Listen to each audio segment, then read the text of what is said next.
Hey, Omega. Yes, Gunner. So, apparently there was a big news story this week. You don't say. I heard that a bunch of plumbers actually got jobs. With this stalling economy and whatnot. I heard Hollywood needed a bunch of plumbers. Especially the Apple headquarters. Oh, that is important. Proper sanitation. Yeah, it's just that with all these leaks and whatnot, I mean, Miz must be pretty mad. Because all of that hot air that he was spouting about his Intercontinental Championship reign was spewed out of his head in the form of steam. Even with his stunt double. Yes, let's start the show.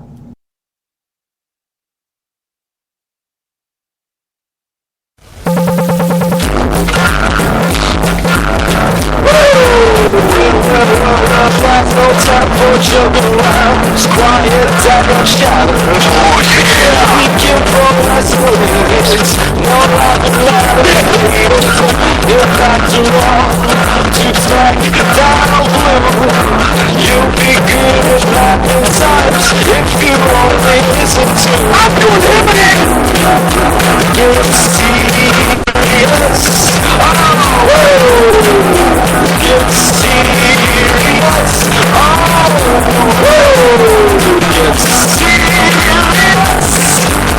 Is that upset you? Am I under your skin right now?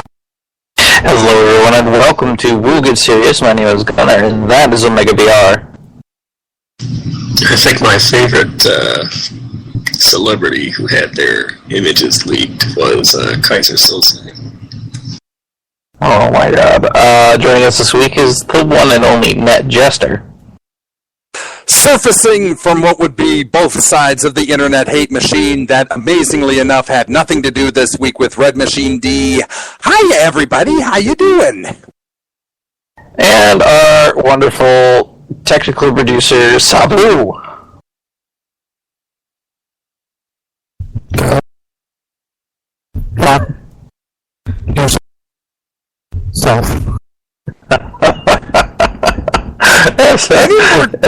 As he screws up further with his microphone, we're going to do something that you probably expected. The news. Vince McMahon was reportedly behind John Cena's recent strong showing after losing to Brock Lesnar, fearing fans could sour on him. Then he feels Cena has long-term injuries that will eventually catch up to him and lead to another long hiatus, if not a retirement to focus on acting. Both Daniel Bryan and Bad News Barrett were removed from the European tour after originally being advertised. Rob Van Dam's current run is D-O-N-E, done, done, done, telling a fan on Twitter, for better or for worse, when asked if it was his last. Ryback is also out, supposedly with a nagging hernia and groin injuries, despite reports that he's just messing with fans by posting hospital videos. Oh, Ryback, you're so funny. Feed me more hospital food.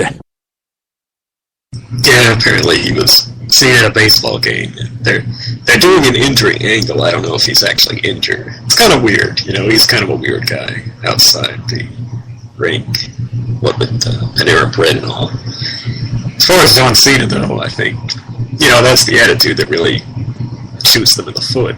This idea that, because we've had 2 Raws now where Cena was very, very defiant, very stood tall as per usual, and I blame the storyline. I blame the fact that Lesnar's not actually there, so Cena doesn't really have much to do except sort of that whole, standing tall thing he does.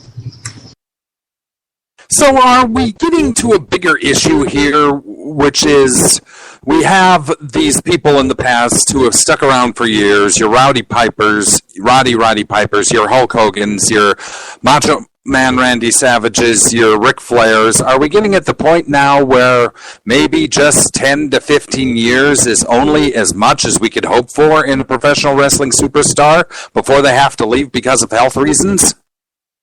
Well, Cena stuck around longer, been the top guy longer than most of the top guys in the past. You know, Austin Rock, Foley.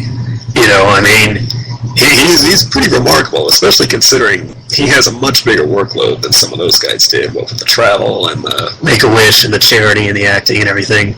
I think people just sort of figure, you know, it's got to catch up with him eventually, and surely it will. At the same time, he also doesn't necessarily, his in-ring workload, not that, you know, guys don't, you know, it's still as physical as it ever was. But I guess what I'm saying is, it seems like there's more these days that, you know, there's not as many cage matches, there's not as many hardcore matches, there's not as many, that extra tax on the body isn't quite as much as it was back in the day. Not that means they don't, you know what I mean?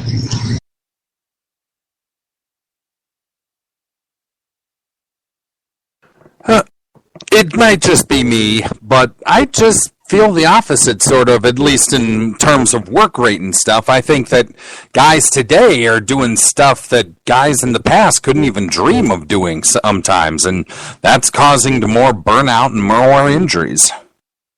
Well, to be honest, I mean, it's beyond that. It's the fact that what you're asking the current roster to do and what you're asking the old roster to do. Some would say the old roster had to do a lot more because they had to wrestle more.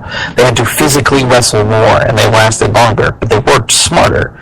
That's what's lost in this generation. People aren't working smarter. I mean, look at Daniel Bryan, for example. He's a great worker. He's a smart worker. But, I mean, come on. He did the flying headbutt. What did he expect to happen? You know, his neck to be made of fucking steel or something? It is now.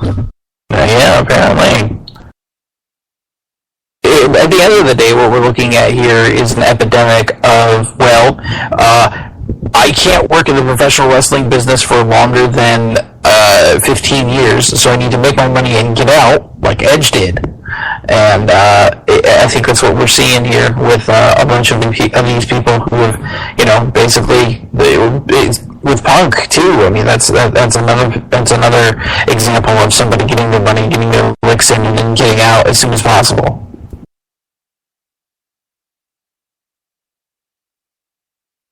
Yeah, but you know, I think, well, again, it kind of goes back to another deeper problem, which is that they don't really have a ton of attractions, and they kind of fail at making them. That's why Cena is their golden goose, and that's why he's got to work, you know, 5 times as harder as anybody else, which, again, to his credit, he does in spades, but, you know, it can only last for so long, of course. Speaking of only lasting for so long, TNA is going to tape a month's worth of episodes in Bethlehem, Pennsylvania, which will air after Bound for Glory, meaning that the direction for the event will likely be spoiled from the results of those tapings. Several office workers are gone, including Jimmy J, the merchandise frontman who succeeded Don West. The Vice President of Venue Merchandising and Operations for WWE, Alex Rebhun, was actually let go after WrestleMania because he hired a vending company that went bankrupt twice, leading to poorly staffed concessions during the weekend and a large sum of money missing. He was also the one who raised live event shirt prices from $25 to $30 and helped save the company money from drop shipping. A small amount of content on WWE Network Canada was actually because the launch itself was rushed to help boost the subscription numbers. And speaking of the network, plans for that new season of Tough Enough have officially been scrapped as of now. Aw, that's sad. It's not surprising. Hard times all around. Still sad. I would have liked to have seen that. I don't know. I think the, let's see here. So, what you're telling me is that TNA will tape in Bethlehem, Pennsylvania? I mean, how big of an arena we're talking here? Well, they taped there before, and they actually really liked that location. As for how big it is, I think I can't remember off the top of my head, but I'm gonna go ahead and say TNA appropriate, which is to say, comparable to to 1,000 zone or something like that. 500 to 1,000 in the goddamn place, and then I'll feel it high. That's not surprising that Alex Ravoon gets booted because, well, quite frankly, if you're going to dump that much money into somebody else's pocket and then funnel it into your own, which is apparently what he's done here. I'm not saying that he actually has, but apparently that's what he's done. Guess what, Mr. Ravoon? You're going to get booted. This isn't terribly surprising. Don't let the door hit you on the posterior on the way out. Correct. I tell you, all these financial issues with these companies, it's kind of like a catch-22, because WWE here, you've got their financial future more or less depends on the network. However, they don't have the funds to actually produce new material like Tough Enough for the network, which is what would help them get the subscribers. Meanwhile, TNA, they're in a financial spot where they have to do these big tapings in advance, but if you're going to tape a month's worth of shows that spoil your biggest pay-per-view of the year, then, and it's already a show that's going to be taped because it's from Japan, then it's sort of a, you know what I mean? So It's sort of a, what the fuck are you doing? Well, you don't really have a choice, in a way. So they just have to... I understand with the whole Japan thing, but... Well, in my mind, they have to be smart about it and make Bound for Glory more of an exhibition, not necessarily where storylines are resolved and all that. I think it's got to be like the simple. They've got to take advantage of the fact that they are in Japan and make it like, this is going to be a great wrestling show, and we have people from Japan. We have the Great Muta. We have Tajiri. This is a show that you're not buying because you want to see who becomes TNA World Champion. You're buying because the matches we produced on it were just so great. And that's what they need to play it off as. And I don't know if they will, of course, but, given their circumstances. That's what they used to be. That's like old school TNA right there. We have amazing matches. We don't necessarily need storylines, but we have amazing matches, and we pay, the $9.99 a month, $9.99 a month, $9.99 a week, and you can see these amazing matches. We promise they're going to be amazing. We promise. Yeah, their whole business was steeped on the fact that they had weekly pay-per-views, and they were successful enough that they could eventually grow into the model, they became. But, again, it's TNA we're talking about, so... Alright, well, moving on here with Guardians of the Galaxy doing having a major success, the highest grossing movie in 2014. There's a lot of speculation. Batista will be back in the WWE in a significant capacity, and apparently producers didn't want to buy WWE advertising for the film, so WWE largely ignored his involvement. Batista has been particularly salty when it comes to WWE in interviews, with hard feelings over how his return was booked, and mentioning being fined $100,000 for blending in a cage match with Chris Jericho, which he felt was appropriate. The quote that he gave to the interviewer was, he probably expect a guarantee it. While there's no fallout from Rey Mysterio appearing on tape at Triple Mania, he was not asked to participate in the recent San Diego Live event, and Sean Merriman, who was training to be an announcer and wrestler, is no longer affiliated with the WWE.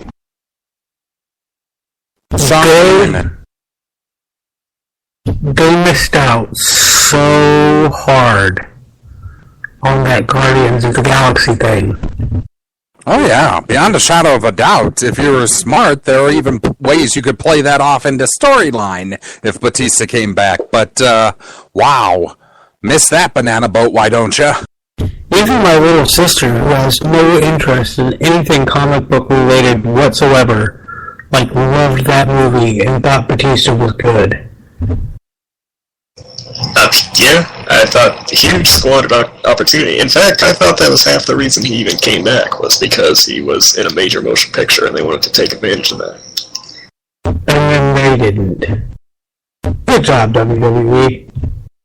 Which, it's not all their fault. If the film didn't want to buy advertising because they didn't want it to be seen as a wrestling movie or whatever, that's one thing. But again, they used to. They didn't really bring up The Rock being in Hercules, which did not do very well. But they used to do things like that. They would say, here's former WWE diva Stacy Keibler on the cover of this magazine, stuff like that. This is a pretty huge deal. This is the highest grossing film of the year so far. So for them to not even mention it is sort of, it kind of comes off as spiteful, really. They're upset that, Batista, of course Batista has every right to be upset with them. He kind of came back at the worst possible time, and has said several times in these interviews that he knew that coming back a hero when they already had a hero in the making was a terrible idea. And of course it was. Yeah, well, I don't really place any fault on him. I'm not like a huge Batista fan or anything, but, they could have brought anybody in at that time, and it would have been bad. I kind of feel bad for Batista to be in that situation, when they bring him back and they're like, oh, this is what we're doing, and that whole situation with Bryan is going on. He almost would have been better off saying no. Yeah, it was a bad situation, really. They just, it was their, I can't remember a Royal Rumble winner, even a heel, ever being booed quite like Batista was. And, Oh, yes, definitely. On the other hand, it did give the one saving grace of his return last year. Anybody? All together now? Blue Tista! Blue Tista! Blue Tista! Blue Tista! Yeah. Which, by the way, if you didn't know, was a Gracie MMA thing. He had the Gracie logo on his trunks, and that royal blue is a color that the Gracie gym uses sometimes. So that solves that mystery. Let's see here. Not a really big newsworthy week. Lots of kind of smaller things. For example, Trump Plaza, which was famed for being the host and sponsor of WrestleManias 4 and 5, will be closing in 2 weeks, along with 2 other major Atlantic City casinos. Although Trump was actually just the sponsor, and they were actually held at the adjoining Atlantic City Convention Hall. You probably heard about WWE inviting openly gay football player Michael Sam to Raw for an open mic session, but it's unlikely to happen because Sam is currently in talks with the Dallas Cowboys. Although they do have a good replacement, they're bringing in Jerry Springer to moderate a Balanced Family Feud segment. WWE Studios is currently scripting a second movie with the Scooby-Doo cast after the success of the first. And also Willie Mack is confirmed to be signing a WWE deal and did his farewell over the weekend at PWG. Okay. Does anybody remember sort of the old news scope footage at just when movie cameras were being invented? There was this very old grainy black and white footage of 2 steam locomotives literally running into each other at their top speed.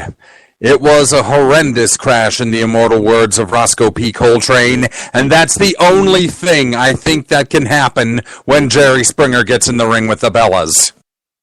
Jerry Springer's done a lot of things with WWE before. He's got hosted Raw. He's had a few other bits with them too. I expect that to be exactly what it should be, which is trash that you should turn off and stop watching because the bellas are terrible. I don't care how much Daniel's been training you, Bree. You are terrible. I do not believe you that you are crying. I do not believe there's actual strife there. I believe that you're both more concerned about your hair and with what you're wearing as opposed to hitting your opponent in the face. And keeping AJ down. To be fair, Bree, while not showing any improvement on the mic, has shown improvement in the ring, I think. I think Bree is the better Bella Twin overall, but I think the whole thing is pretty pointless. It's awful. Nobody likes it, and I actually like Springer. I think it's insulting to Springer to have him come on and do this segment. That's something. Well, two things are good news out of this session. Number one, there's going to be a new Scooby-Doo movie. I love Scooby-Doo. If you don't love Scooby-Doo, you get the fuck out. And number two, my boy Willie Mack. Hell yes, Willie Mack. I've been following him ever since Colt did his podcast on Willie Mack at first. Friended him on Facebook, and I've been watching him since, and he is pretty funny. He is quite a funny gentleman that I would highly recommend that you check out his matches about him. I may or may not suggest something PWG related during the match, what to watch this week in wrestling. I'm just saying. Okay, I've never seen this guy, but I'll look him up on YouTube. By the way, WWE has now, as of this podcast, removed all mentions of their invite to Michael Sam, including Stephanie McMahon's letter to him. Naturally. There's retcon. I almost want to play the music of Run to the Hills, Run for Your Life.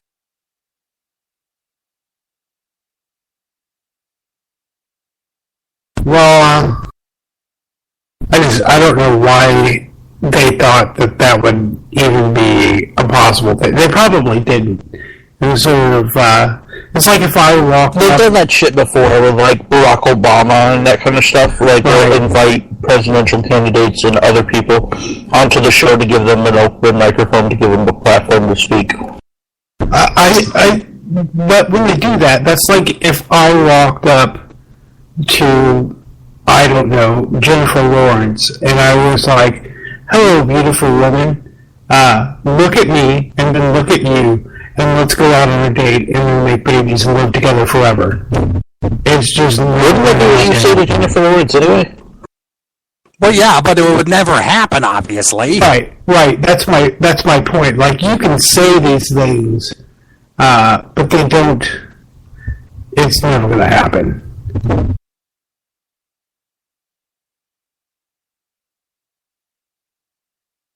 Yeah, well, what was I going to say? I have no idea. I don't blame them for doing it just because he's kind of a hot button. It's not that I blame them for inviting him, because on the off chance he actually accepted, it would be a pretty big deal. But just the way they kind of went about the whole thing, like he had already agreed, promoting it throughout the whole show. Even King had to kind of correct themselves and say, well, wait, he's gotta agree first. And the fact that they said, the whole deal about he can tell his side of the story, like there was some kind of, story to be told other than the fact some sort of controversy that they can talk about. Right. There isn't. It's my understanding that he's pretty good, but that he's not like amazeballs or anything.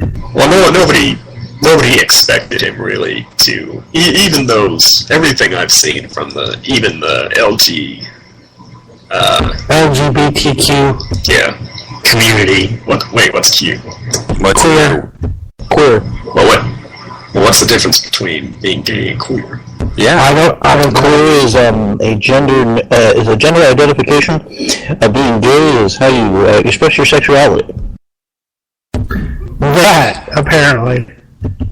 I am more than confused, but moving right along. Yeah, basically, you might be a boy who feels like a girl who's into boys. if you're basically, I could go on about this, but I think we better leave that for Please another finish your podcast. thought. Omega VR. Okay, well, what's a power button? Oh, Lord. I'm good. You just wait until I get my power gloves on you, young man.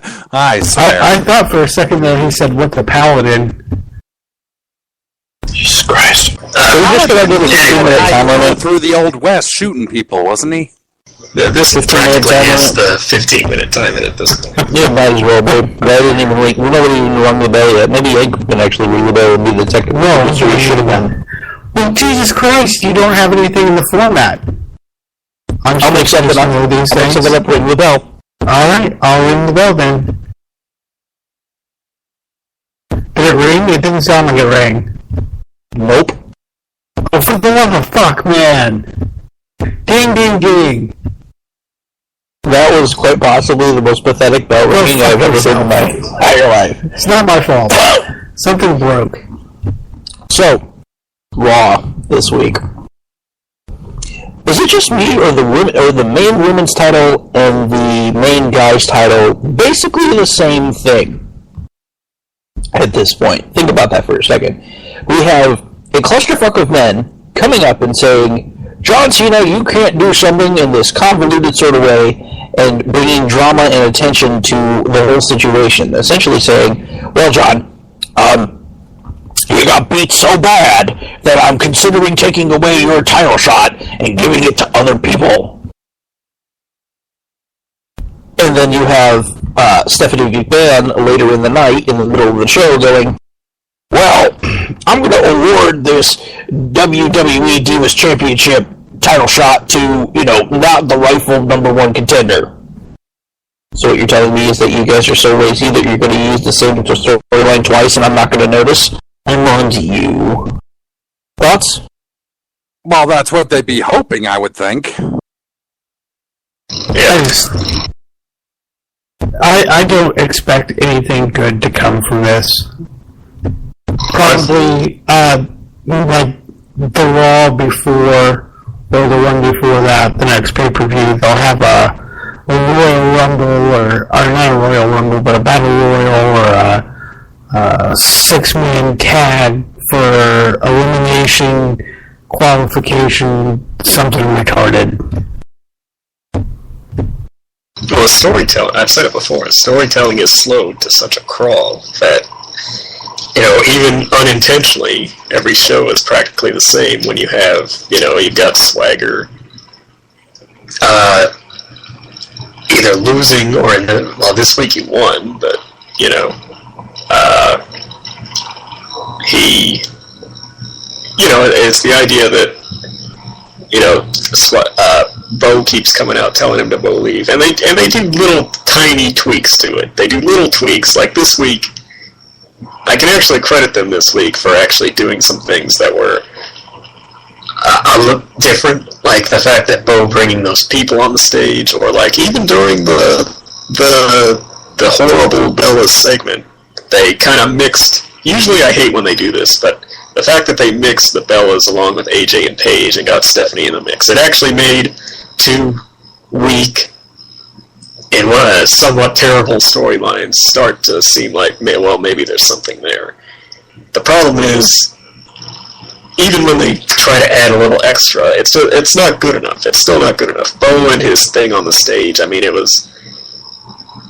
it's kind of groan-worthy, and it's supposed to be, but at the same time, it's like, you need something a little more substantial.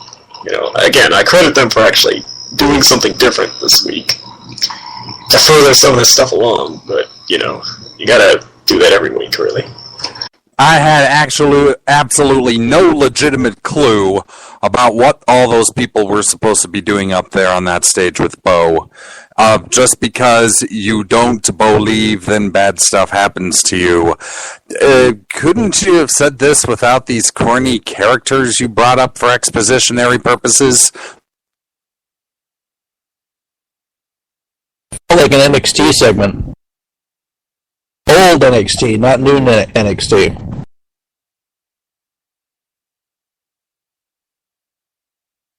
I just find myself not caring at all about any of it. Yeah, well, see, that's the thing, too. We talked about SummerSlam, right, and how it was a great show because it was obvious that they put effort into, because it's the second biggest, it's supposed to be good instead of, like, bad. They just don't do that with Raw. Well, I think that they're only allotted a certain amount of effort for every 6-month period, and if they use that all up, then that's it. Yep, when your effort tank is empty, you've got to get efforted somehow. Lord knows.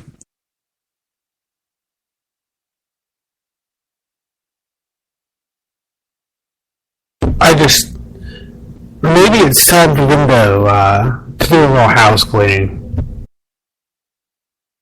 Well, the only problem with that is we're missing so many people through injury.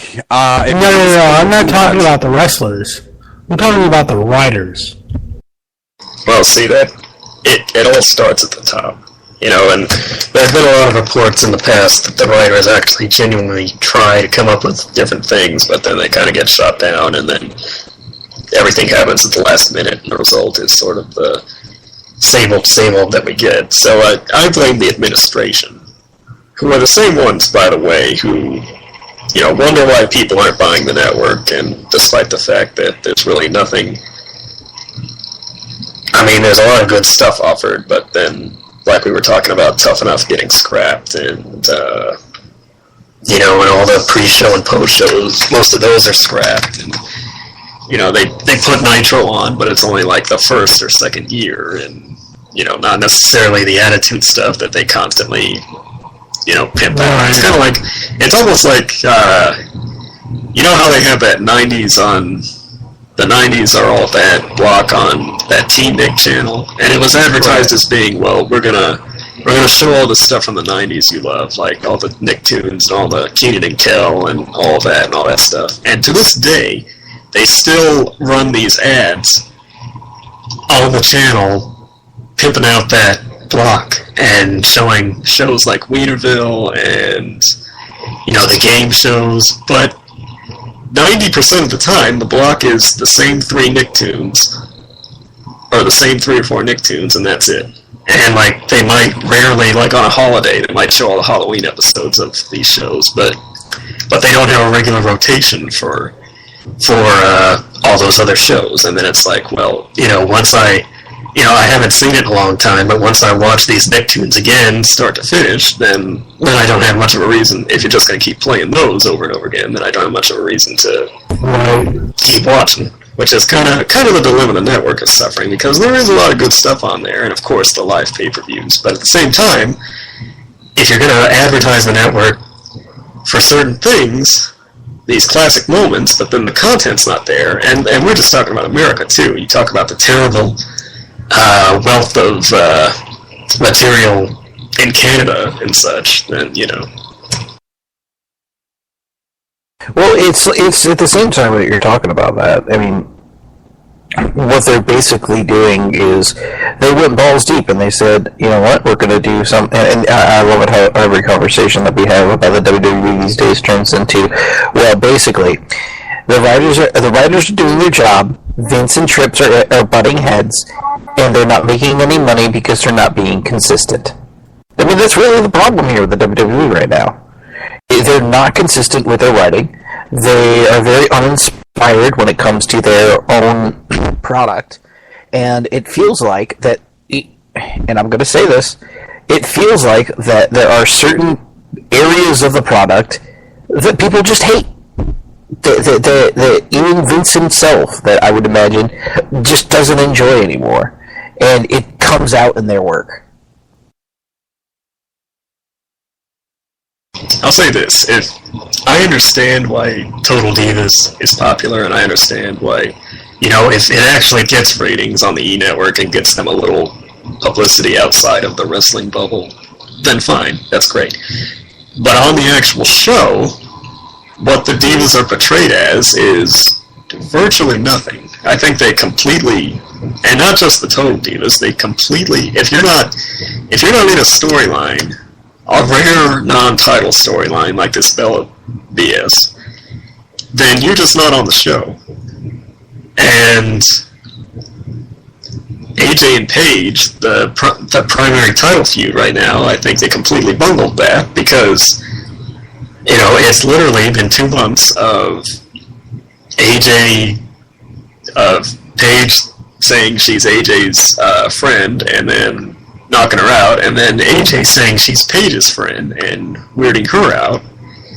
You know, I mean, there's just no... If you applied that to the show Total Divas and made that the script of the show, it would be terrible. You know, it would be even worse than all the other so-called reality shows.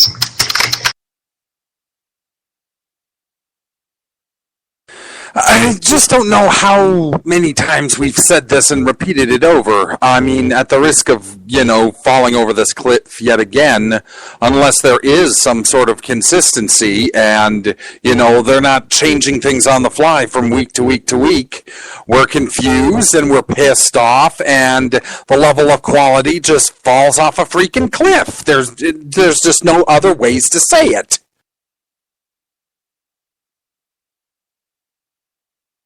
Yangum's got to chime in on this.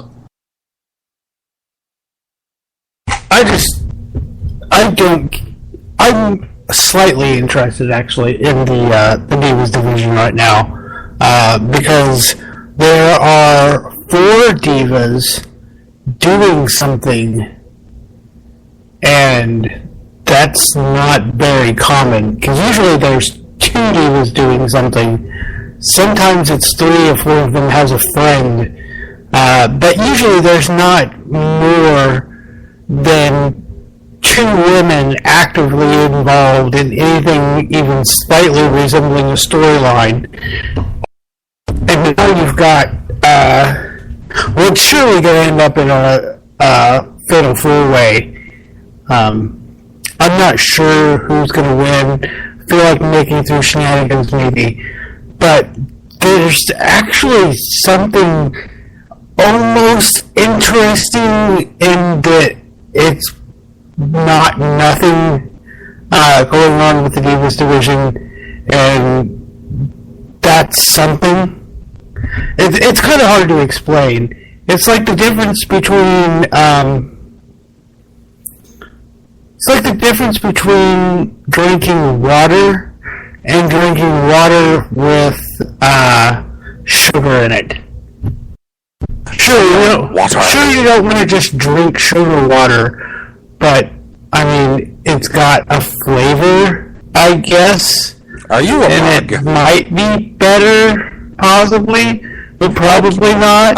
Okay, hang on for 2 seconds and let me, being as we're running out of time, ask a question. Do you think that a fatal 4-way match between these 4 women would be any good? Nope.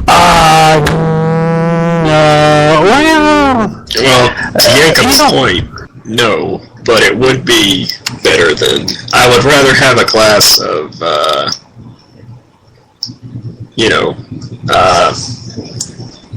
sugar water than 2 plain glasses of water, I guess. Right. And also, I'd rather have the Divas match be done in 1 match as opposed to having 2 matches on the card.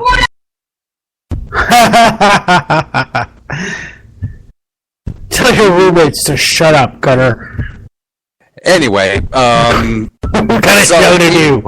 We haven't had decent diva stuff, I believe, since Lay Cool, and the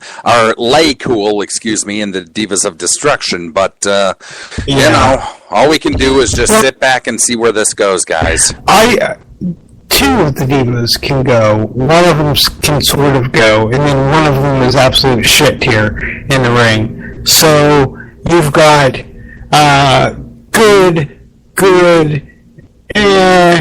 You have really good, okay, and meh.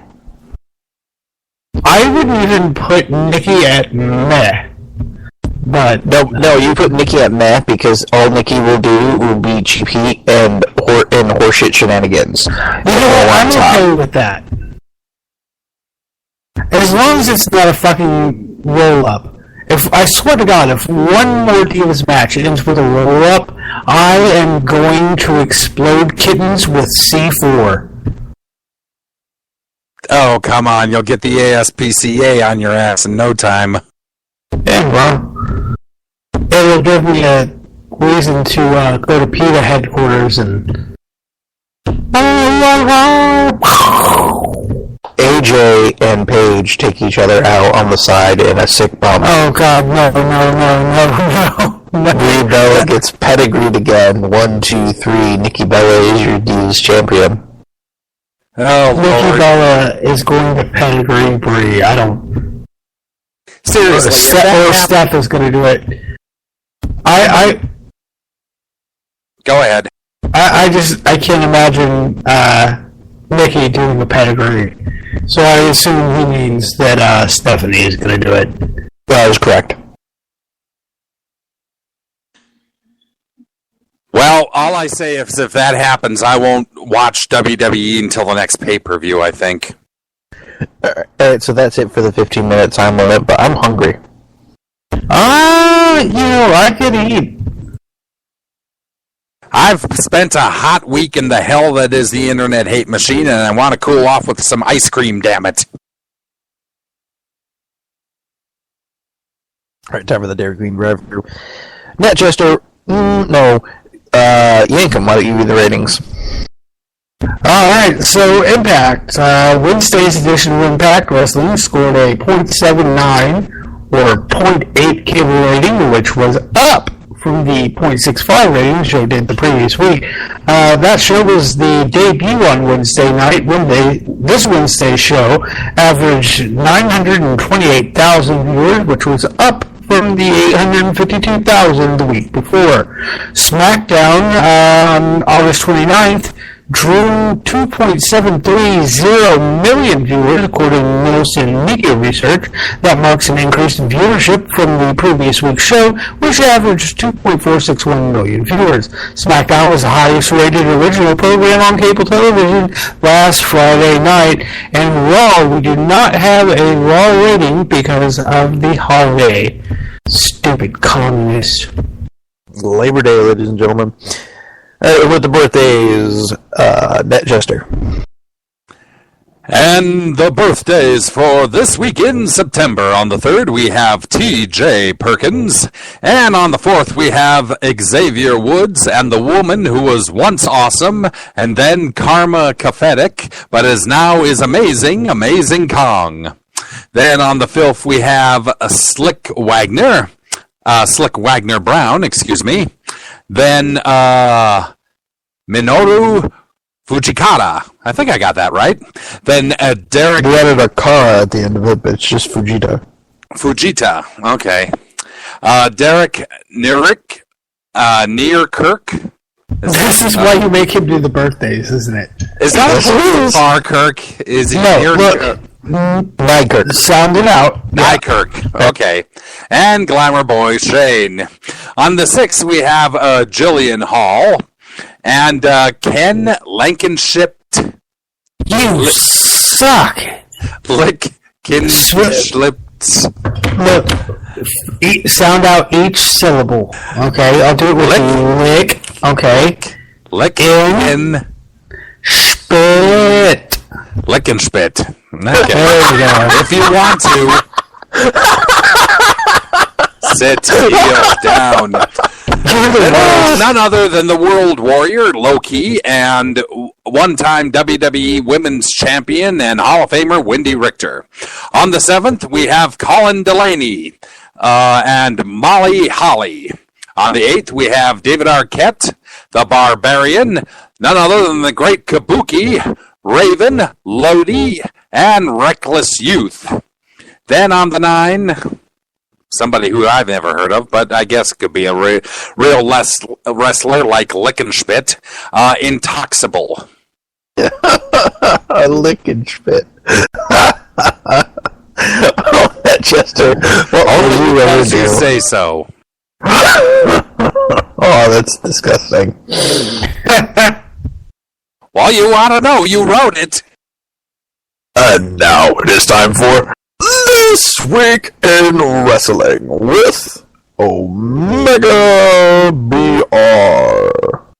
Yes, this week in wrestling history, circa 1979, when the WWF Intercontinental Champion is officially introduced, with Pat Patterson as the inaugural champion, having won a fictional tournament in Rio de Janeiro. In actuality, he had defeated Ted DiBiase for the WWF North American title, and the promotion decided to replace it with the Intercontinental title. Jump to 1986, where Eddie Gilbert and Sting defeat the Fantastics, Bobby Fulton and Tommy Rogers, for the UWF World Tag Team title in Tulsa, Oklahoma, to begin their second reign. The title had been held up after a match between the two teams on August 17th. And in 2003, Shinjiro Otani and Masato Tanaka defeat C.W. Anderson and Steve Corino for the NWA Intercontinental Tag Team title in Gifu, Japan. This began their second reign. The same event, Wataru Sakata defeats Low Ki to win the 0-1 International Junior Heavyweight title.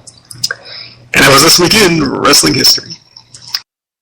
Alright, and then we have the Happy Trails. Happy Trails to Jake Roberts, who felt bad on a flight to Las Vegas and faded in and out of consciousness with his immune system in bad shape and a mass on his brain. But fluid has been drained from his lungs and he hopes to be off the ventilator in a few days. Much power to you, Mr. Roberts. And to Jim Ross, who noted WWE hasn't cleared anyone to appear on his Ross Report podcast, despite allowing them to appear on Steve Austin's and Chris Jericho's. So Jim Ross getting a super snub here with his podcast. Why the fuck do they hate Jim Ross? Because he represents the South, and they like Jim Ross is like the nicest guy. I don't think I've ever heard anyone say anything bad about Jim Ross. I've heard bad stuff about Jim Ross, but I haven't. But it's coming from people who are extremely salty. Right, but anyone who matters and isn't a complete douchebag anyway. Yeah, I guess so. Alright, what should we watch this week in wrestling? Yankum DDS. Oh, shit. How about that tag match? I know it's the same tag match that we had the last 4 episodes of WWE television with the Usos and what are we calling them? The Dusters? The Dust Brothers? It's Dust? Yeah, I call them Gold Star, but anyhow, those guys, I don't know that they actually have a heel gimmick or what they're doing, because it's just fucking weird, but I like it. At first I wasn't interested at all, and I thought it was just weird for weird's sake, which usually I hate. But for some reason, Cody Rhodes, there's just something about Cody Rhodes. It's the fact that he's metrosexual. Matt Jester. well, because this week and my other love in video games has been so blood spattered with things I won't go into here, I'm going to go to the ECW double disc set of ECW Bloodsport, the most violent matches. And Indeed I am, Zach. But I want to highlight the ECW World Heavyweight Championship match from Hardcore TV on January 17th, 1999. Taz versus Shane Douglas. Oh, I remember that one. Alright, and we have Omega BR. Well, we forgot to mention it, so I will suggest if you can find any video, any footage of the Pyongyang, South Korea, North Korean actually, wrestling festival that occurred this past week. It might be something to check out. The event was promoted by Antonio Inoki, and they did these things in the past. I think it was in 1995 was the last time they did one. And it's basically, it's presented as something of a big deal, kind of a big exhibition series of wrestling matches, mixed martial arts, and just contact fighting in general. There were some familiar names on that card, including the Beast Bob Sapp. And It sounded like a really interesting event. It's really unique that we have wrestling events in North Korea. The last time we had this, it was in 1995, and I believe Ric Flair was on that card.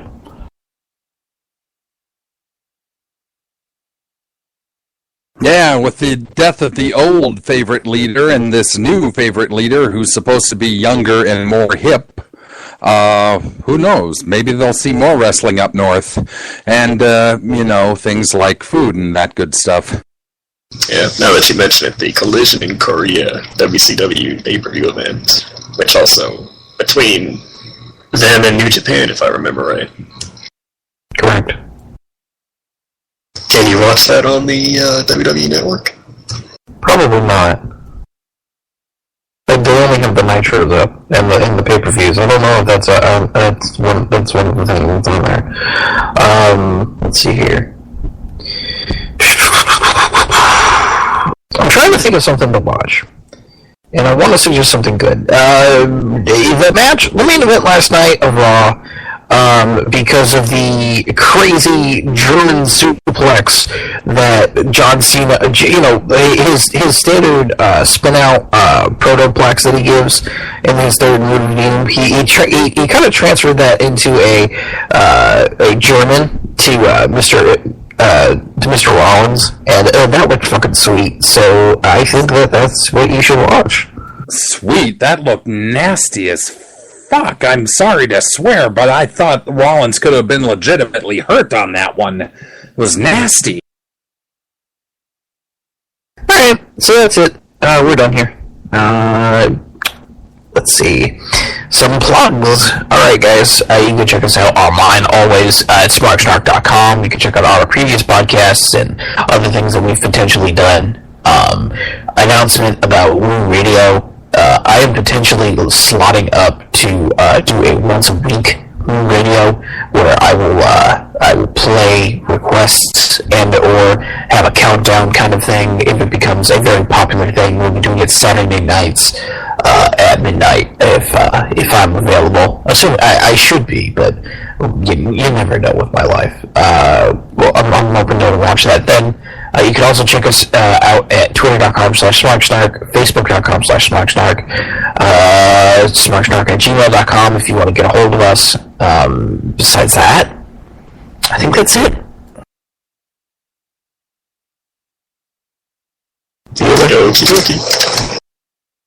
Alright, well, thanks for listening. Take care. Spike your hair.